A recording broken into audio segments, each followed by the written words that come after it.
আমরি ওয়াহলুল উকদাতাম মিন লিসানি ইয়াফকাহু কাওলি। আজকে বিজয়নগর উপজেলায় পত্তন ইউনিয়নের লক্ষ্মীপুর গ্রামের এই উঠান বৈঠকের জনাব সভাপতি, পত্তন ইউনিয়নের জামাত ইসলামের সভাপতি জনাব মাইনুদ্দিন আহাদাম ভাই, আজকে মঞ্চে উপবিষ্ট বাংলাদেশ জামাত ইসলামী বিজয়নগর উপজেলার সহকারী সেক্রেটারি এবং আগামী দিনের উপজেলা নির্বাচনের চেয়ারম্যান প্রার্থী বিশিষ্ট সমাজসেবক ডাক্তার আলী নেওয়াজ ভাই, মঞ্চে উপবিষ্ট বাংলাদেশ জামাত ইসলামের নেতৃবৃন্দ, আজকের প্রোগ্রামের যারা আয়োজন করেছেন অধ্যাপক আলী আজম ভাই এবং ওনার প্রবাসী ভাই শাহ আলম ভাই সহ সকল নেতৃবৃন্দ, আমার সামনে উপস্থিত সম্মানিত এলাকাবাসী, আসসালামু আলাইকুম ওয়া রাহমাতুল্লাহি ওয়া বারাকাতুহু। আপনারা ইতিমধ্যে অবগত হয়েছেন যে বাংলাদেশ জামাত ইসলামী বাংলাদেশের ৩০০ আসনে তার মনোনীত প্রার্থী সিলেক্ট করেছেন। আমি সেই ৩০০ আসনের মধ্যে ব্রাহ্মণবাড়িয়া সদর ৩ আসনে জামাত মনোনীত আগামী সংসদ নির্বাচনে আপনাদের এমপি প্রার্থী আমাকে করা হয়েছে। এই নির্বাচনটা আমার নয়, আমি এমপি প্রার্থী হয়নি, বাংলাদেশ জামাত ইসলামী মতামতের ভিত্তিতে আমাকে প্রার্থী করেছে। টার্গেট হলো এদেশের ৩০০ আসনের মধ্যে অধিকাংশ আসনে জয়যুক্ত হয়ে বাংলাদেশ জামাত ইসলামী আল্লাহ চাহে তো আপনাদের সমর্থন নিয়ে যদি সরকার গঠনের সুযোগ পায়, তাহলে আপনাদের শাসক নয়, দেশের সেবক হিসাবে আপনাদের খেদমত করবে ইনশাআল্লাহ।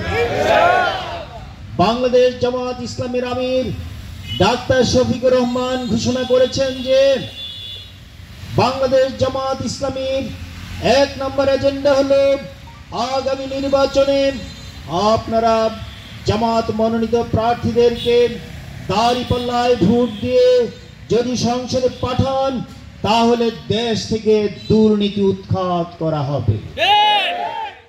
বাংলাদেশ জামাত ইসলামের আমির ঘোষণা করেছেন বর্তমান সময়ে বাংলাদেশের অনগ্রসরতা, দেশের দারিদ্রতা, বেকারত্ব, অর্থনৈতিক মন্দা, মানুষের মধ্যে অর্থনৈতিক বৈষম্য, তার মৌলিক কারণ হলো দুর্নীতি।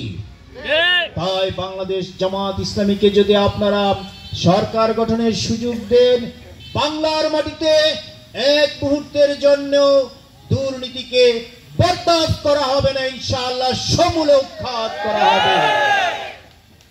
বাংলাদেশ জামাত ইসলামীর নেতা কর্মী কেন্দ্র থেকে শুরু করে ইউনিট পর্যন্ত, একটি গ্রাম কমিটি পর্যন্ত কোন নেতা কর্মী দুর্নীতির সাথে সম্পৃক্ত নেই, অতীতেও ছিল না, বর্তমানেও নেই, ভবিষ্যতেও থাকবে না ইনশাআল্লাহ। আপনারা জানেন বাংলাদেশ জামাত ইসলামী দুজন কেন্দ্রীয় নেতা শহীদ মতিউর রহমান নিজামী, শহীদ আলী হাসান মোহাম্মদ মুজাহিদ, তারা বিগত জোট সরকারের শাসনামলে ৩টি মন্ত্রণালয় চালিয়েছিলেন। শহীদ মতিউর রহমান নিজামী তিনি ৩ বছর কৃষি মন্ত্রণালয়ের মন্ত্রিত্ব করেছেন, ২ বছর শিল্প মন্ত্রী ছিলেন। আলী হাসান মোহাম্মদ মুজাহিদ ৫ বছর সমাজ কল্যাণ মন্ত্রী ছিলেন।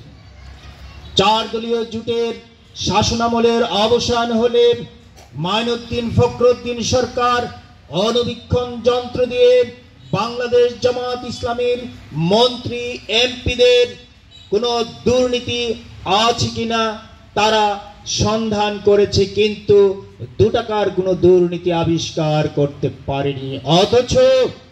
অথচ তৎকালীন মাইনুদ্দিন ফখরুদ্দিন সরকারের শাসনামলে আওয়ামী লীগ, বিএনপি, জাতীয় পার্টি সহ তাদের সকলের নেতা, তাদের ওই দলের নেতা, এমপি, মন্ত্রী অনেকেই দুর্নীতির জন্য গ্রেফতার হয়েছিলেন। শুধু তাই নয়, গত ২৪ ৩৬ জুলাই বা ৫ আগস্টের গণ অভ্যুত্থানের পর বাংলাদেশে কারা টেন্ডারবাজি করেছে, কারা টেম্পো স্ট্যান্ড দখল করেছে, কারা মামলা বাণিজ্যের নামে হাজার হাজার রাজনৈতিক কর্মীকে হয়রানি করেছে, কারা জমি দখল করেছে, কারা অবৈধ ইজারা নিয়েছে, আপনাদের তা জানা আছে না? তাই আগামী দিনে যদি আপনারা দেশকে চাঁদাবাজ মুক্ত, দুর্নীতি মুক্ত, অসৎ নেতৃত্বকে পরিহার করে সৎ নেতৃত্ব প্রতিষ্ঠা করতে চান, তাহলে বাংলাদেশ জামাত ইসলামীকে দাঁড়িপাল্লায় ভোট দিয়ে পার্লামেন্টে পাঠাবেন। আপনারা রাজি আছেন কিনা ভাইয়েরা? আলহামদুলিল্লাহ। দেশের জনগণ টেকনাফ থেকে তেতুলিয়া পর্যন্ত সাড়া দিচ্ছে, সারা বাংলায় গণজোয়ার এসেছে।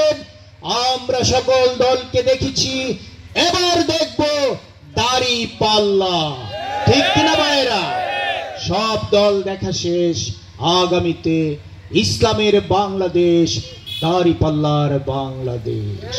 ভাইয়েরা আমার, 1971-এর পর থেকে এখন পর্যন্ত 54টি বছর আমরা বিভিন্ন রাজনৈতিক দল দ্বারা শাসিত হয়েছি, মানুষের ভাগ্যের কোনো পরিবর্তন হয়নি।